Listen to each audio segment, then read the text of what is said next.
I'm going to show you how to make a Reynolds Special. We're going to start off with our ice. Pour that into your glass.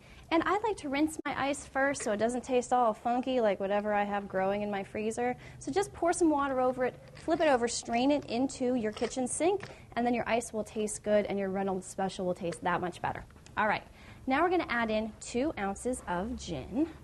And I'm using a jigger to pour this, which you can get at a bar supply store or at your local liquor store. And it's really great. It's 1 ounce on one side and 1/2 ounce on the other, so it's great for helping you measure your drinks. Then we're going to pour in about 2 ounces of grapefruit juice, just like so. And then I'm going to go ahead and give this a shake.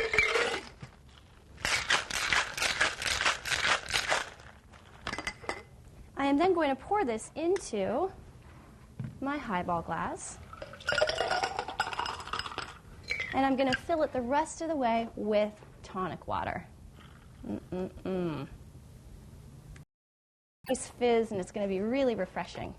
Lastly, I'm going to put in my stirry straw, and you can garnish this with a lemon twist.